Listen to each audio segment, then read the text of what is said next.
আমি প্রথম থেকেই বিডিআর হত্যাকাণ্ডের পূর্ণ তদন্ত এবং ন্যায় বিচার নিশ্চিতকরণের সোচ্চার ছিলাম এবং এখনও রয়েছি। এই বিষয়ে গত 2রা সেপ্টেম্বর 2024 তারিখে স্বরাষ্ট্র মন্ত্রণালয়ে প্রথমবার এবং গত 4 নভেম্বর 2024 তারিখে বিজিবি সদর দপ্তর পরিদর্শনকালে দ্বিতীয়বার ঘোষণা প্রদান করি যে এবং যা বিভিন্ন প্রিন্ট এবং ইলেকট্রনিক এবং অনলাইন মিডিয়ায় প্রচারিত হয়েছে। শুধু স্বরাষ্ট্র মন্ত্রণালয়ে দায়িত্বপ্রাপ্ত উপদেষ্টা হিসাবেই নয়, একজন সাধারণ নাগরিক এবং সেনাবাহিনীর প্রাক্তন সদস্য হিসাবে আমি শুরু থেকেই বিডিআর হত্যাকাণ্ডের ন্যায় বিচার দাবি করে আসছি।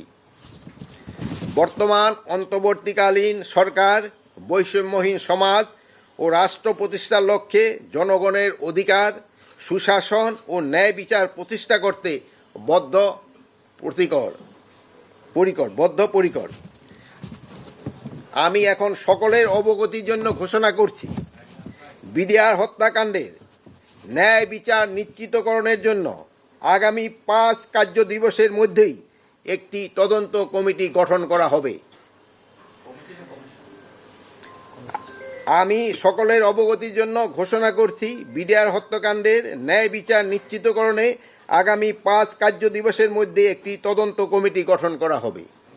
অথবা আপনি যেটা বলছেন হয়তো ওইটা হইতে পারে। এই কমিটিতে থাকবেন হলো অবসরপ্রাপ্ত বিচারক, সিভিল সার্ভিস, সশস্ত্র বাহিনী ও পুলিশের অবসরপ্রাপ্তদের নিয়ে গঠিত করা হইবে। এই সদস্যের সংখ্যাটা এখনও আমরা যেহেতু নিরূপণ করি নাই, এটা 5 জন হইতে পারে, 7 জন হইতে পারে, 9 জনও হইতে পারে।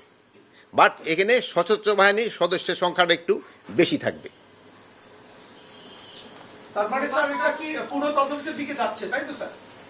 পুনঃ তদন্তের আদেশটা দিতে পারে হলো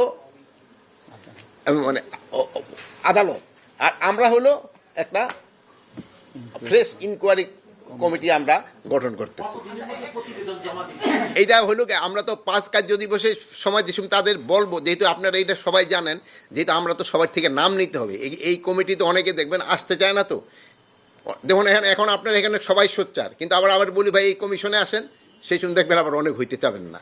এখানে একটা সমস্যা থাকে। আমরা এই নামগুলি কালেক্ট করার জন্য, যদি নাম কালেক্ট করার জন্য সময় না লাগতো তো হয়তো খুব তাড়াতাড়ি করা যেত। এই নামগুলি পাওয়া যাওয়ার পরে তাদের সাথে তো একটু ডিসকাস করে আমরা সময়টা দিয়ে দেব।